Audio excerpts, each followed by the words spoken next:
What's up, guys? This is rinoranchero with another Hunger Games gameplay commentary for you all. This is, of course, another episode to my Hunger Games kit challenge, and I will be playing the Cannibal kit, which gives your enemies food poisoning and also gives yourself full hunger. So it's a very awesome kit. So this is going to be a very fast-paced commentary, as always, so I hope you guys can keep up. Here we go. The first guy's into a crafting table, and I kill him right there while he's crafting his soup. And then I get this guy, J. Samuel, and I'm just sort of circling around him as I hit him. And finally, as he throws a red mushroom, I kill him. So I want to take everyone's mushrooms as I'm going. This guy here is in a hole, and I jump in, and he almost kills me in the beginning. But now we're both swooping back and forth, but because I got the jump on him, I do finish him off. But it was a pretty good fight, I do have to say. And now I go to this other guy. I go to him in a hole, and I just start to hit him. He sort of panics. He's actually a berserker, so it was a good thing that I fought him down here, so he wouldn't be able to kill a mob, because when someone gets strength 2, that can be devastating, which we will see later on. So now I'm getting this guy named Erickson, who is in a Santa skin, very festive for this time of year. Hit him right there, and all of his stuff falls into a hole. I don't bother going for it, I just need to keep moving. So then we get this guy, Mr. Cody. I hit him once, and he just sort of glitches into the air. And it turns out he's actually trying to combat log. You guys have to know that you can't combat log anymore because of the new plugin. So then I get this guy, Johan, and you'll see how I'm constantly moving around him, and it's very difficult for him to hit me. That's called strafing. It's a very good strategy. So now we get this guy here, Pimp Simp. And you can see the whole time I'm fighting him, I'm trying to kind of move around him as I'm fighting. And I'm left-clicking a lot and not always block hitting. You don't always want to block hit when you're in a fight, because the only way you can get a good combo is by left-clicking. So you do want to consider that. Don't always block hit. It kind of comes down to experience when you should block it and when you shouldn't. But now we get into this crazy strength 2 situation. This Urgle splashes a Viper with strength 2 right before he dies. So this Viper has strength 2. I start to hit him a lot from behind, but then he turns around to deal 6.5 hearts of damage. But I'm just souping as quickly as I can, and I still kill the Viper, even though he has strength 2 and he has 21 ore that I very happily smelt. While I was fighting him, I was basically souping right as he was hitting me, and that's the only way you can survive strength 2 is if you soup incredibly fast, and it takes a lot of practice to get that down. So, okay, if I can catch my breath here, there's this monk down here, and he's actually in the middle of smelting, and I lose my sword, and I fail, and I put mushrooms into my 1 slot. Finally, I get an iron sword into my 1 slot, and I'm able to just barely finish him off, moving to the side as I fight him. Like I was saying before, it's important to be moving as you fight. So, luckily, I'm able to kill that monk. I'm really bad with monks, as you guys all know, but luckily, I was able to keep going. So now that I'm in this ravine, I don't want to waste too much time, because I almost have full iron anyway. So I track this team of 2, and I go right down to fight them. Now, there's a furnace and crafting table right there, so notice I put my back to it. I don't want to click into it. I want to make them click into it, if at all possible.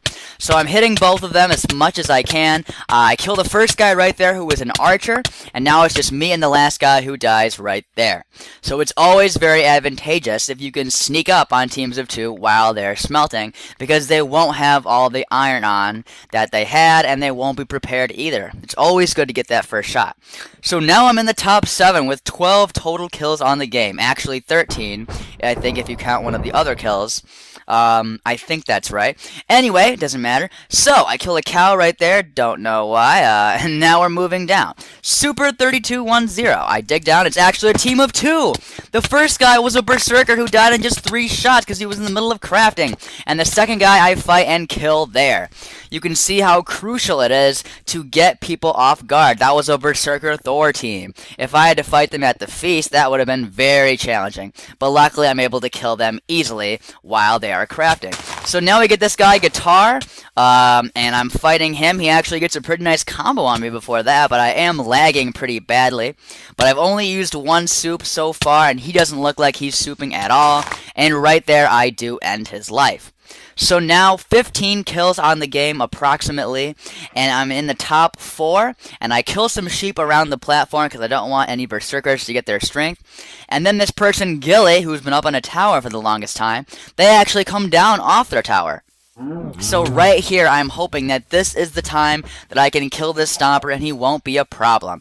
But it's always hard to fight people who are trying to tower, and you'll see here, I try really hard. He towers up here, and I'm starting to hit him in the feet, and it's sort of difficult, but finally, after a few more shots, he does fall.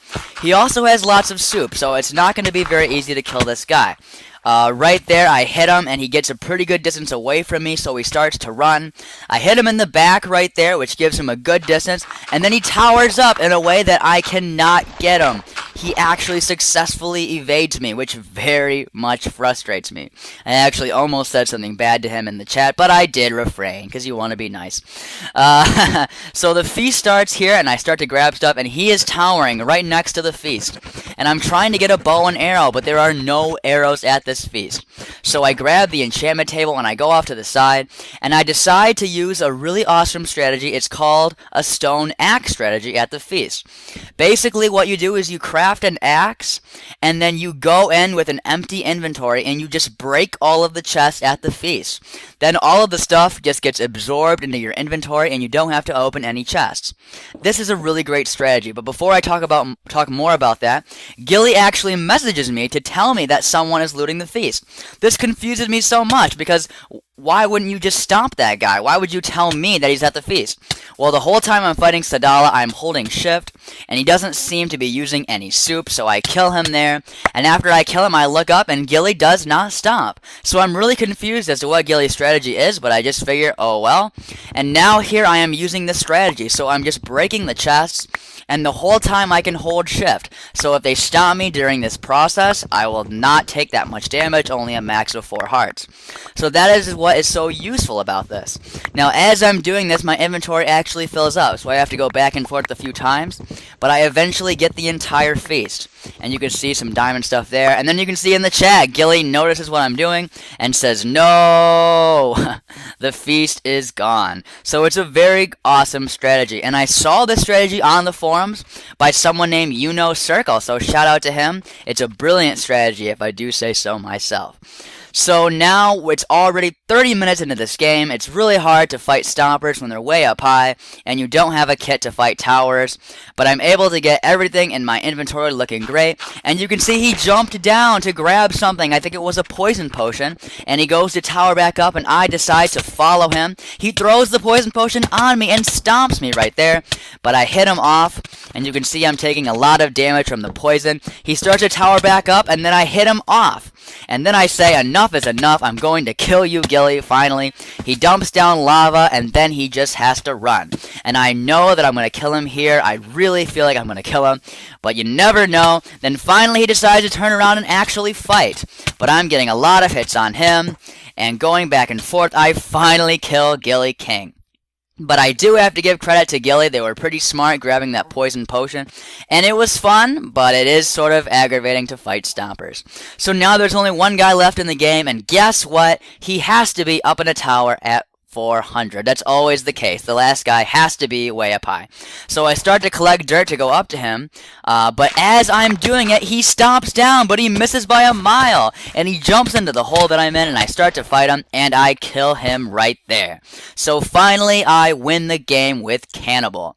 Cannibal is a really awesome kit. I would say it's probably one of the best PvP kits out there, and I would definitely recommend it if you have an aggressive offensive style.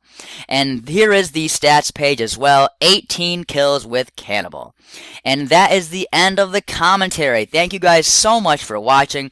If you liked the video, please hit that like button, or leave a comment, or subscribe to my channel. I would greatly appreciate that, and I hope you guys have a great day. Goodbye.